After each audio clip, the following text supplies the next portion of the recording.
জলঙ্গির সভা থেকেও কার্যত কংগ্রেসকে নিশানা তৃণমূলের। মুর্শিদাবাদের কংগ্রেস বাংলার কংগ্রেসকে চালায়, এখানে কংগ্রেস নেতাদের কোনো মূল্য নেই, দাবি তৃণমূল কংগ্রেসের।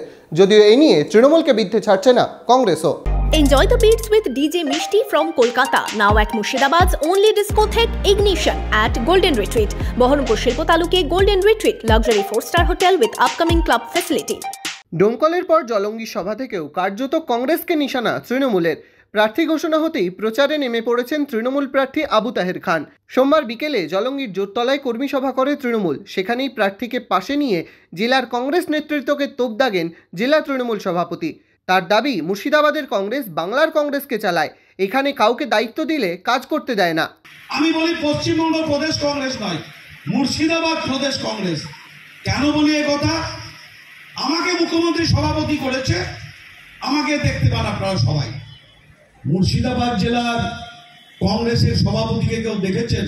কারণ মুর্শিদাবাদের কংগ্রেস বাংলার কংগ্রেসে চালায়, সেই হিটলারি আদর্শে চালায়। আর এখানকার কাউকে দায়িত্ব দিলে, আবু তাহের খানকে দায়িত্ব দিয়েছিল, কাজ করতে দেয়নি। মান্নান হোসেনকে কাজ করতে দেয়নি। দল থেকে প্রায় বার করে দেওয়ার অসম্মান টাকাতে মান্নানদা তৃণমূল কংগ্রেস করেছে। এদিন সভায় আবু তাহের খানের পাশাপাশি উপস্থিত ছিলেন জলঙ্গির বিধায়ক আব্দুর রাজ্জাক, ডোমকলের বিধায়ক জাফিকুল ইসলাম সহ অন্যান্য দলীয় নেতৃত্ব। এদিন সভা শেষে জেলার বাম কংগ্রেস জোট নিয়ে কটাক্ষ করেন তৃণমূল প্রার্থী। অশুভ জোটকে বাংলার মানুষ শূন্য করবে বলেই দাবি তৃণমূলের।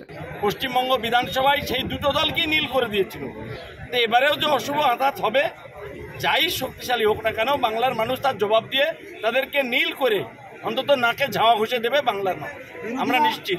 যদিও জেলার কংগ্রেস নেতৃত্ব পাল্টা অপূর্ব সরকারকে কটাক্ষ করতে ছাড়েনি। কিন্তু এই অধীর চৌধুরীকে ভাঙিয়ে, এই অধীর চৌধুরীর হাফ কাপে চুমুক দিয়ে এঁটো কাপে চা খেয়ে, এই অধীর চৌধুরীর দৌলতে জীবনে প্রথম ওই টেন্ডার পাওয়া, ওই ডেকে অর্ডারের ইলেকশানে সবই তো হয়েছে আপনার অধীর চৌধুরীর জন্য। ফলে অধীর চৌধুরীর জন্য বিধায়ক হয়েছেন, তারপরে এখানে নিজের সাইনবোর্ডটা তৈরি করে আরেক জায়গাতে ঝাঁপ মেরেছেন। আপনার মুখে এই সমস্ত কথা বলা মানায়? লোকসভার ভোট ঘোষণা হলেও এখনও এই কেন্দ্রে প্রার্থী ঘোষণা করেনি বাম কংগ্রেস। যদিও প্রার্থী ঘোষণা হতেই ময়দানে নেমে পড়েছে তৃণমূল ও বিজেপি। কয়েকদিনের মধ্যেই হয়তো এই কেন্দ্রে ঘোষণা হবে বাম কংগ্রেসের প্রার্থীও। তবে তার আগেই চলছে বাকযুদ্ধ। এখন দেখার এই আসনে শেষ হাসি কে হাসে। Bureau report, Madhyabanga news.